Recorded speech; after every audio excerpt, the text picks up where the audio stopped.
भारतीय वायु सेना ने हाल ही में एक महत्वाकांक्षी योजना की घोषणा की है, जिसमें 100 से अधिक जेट विमानों की खरीद का प्रस्ताव है। यह सौदा गवर्नमेंट टू गवर्नमेंट यानी G2G डील के तहत होगा। इस योजना का मुख्य उद्देश्य हमारी वायु सेना की क्षमता को बढ़ाना और देश की सुरक्षा को मजबूत करना है।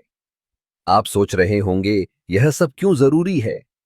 दरअसल, हमारे पड़ोसी देशों के साथ बढ़ते तनाव और वैश्विक सुरक्षा चुनौतियों के मद्देनजर हमें अपनी वायु शक्ति को सुदृढ़ करना आवश्यक है। इन जेट विमानों की खरीद से न केवल हमारी वायुसेना की ताकत बढ़ेगी, बल्कि यह आत्मनिर्भरता की दिशा में भी एक बड़ा कदम होगा। हालांकि इस डील के साथ कुछ महत्वपूर्ण मुद्दे भी जुड़े हुए हैं। सबसे पहले, लागत का सवाल।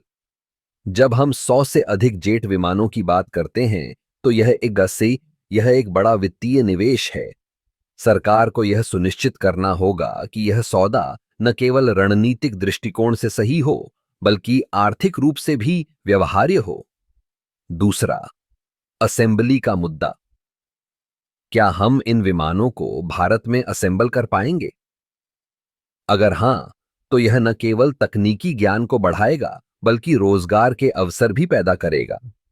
लेकिन इसके लिए हमें सही तकनीक और विशेषज्ञता की आवश्यकता होगी। इस डील में एक और महत्वपूर्ण पहलू है विदेशी तकनीक का हस्तांतरण।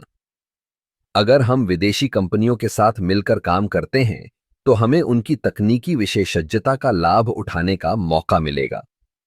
लेकिन क्या यह हमारे लिए दीर्घकालिक लाभकारी होगा? यह एक बड़ा सवाल है। इसके अलावा हमें यह भी देखना होगा कि क्या ये जेट विमानों की खरीद हमारी मौजूदा वायु शक्ति के साथ तालमेल बैठा पाएगी। क्या ये विमानों की विशेषताएं हमारे मौजूदा बेड़े के साथ सामंजस्य स्थापित कर पाएंगी? इस डील के पीछे की रणनीति को समझना भी जरूरी है। क्या यह केवल एक खरीदारी है, या इसके पीछे एक व्यापक योजना है जिसमें हमारे वायुसेना के भविष्य की दिशा निर्धारित की जा रही है? अंत में यह कहना गलत नहीं होगा कि यह सौदा भारतीय वायुसेना के लिए एक महत्वपूर्ण मोड़ साबित हो सकता है। अगर सही तरीके से लागू किया गया, तो यह न केवल हमारी वायु शक्ति को मजबूत करेगा, बल्कि देश की सुरक्षा को भी एक नई दिशा देगा। इसलिए हमें इस डील पर ध्यान देना चाहिए और देखना चाहिए कि यह कैसे आगे बढ़ती है।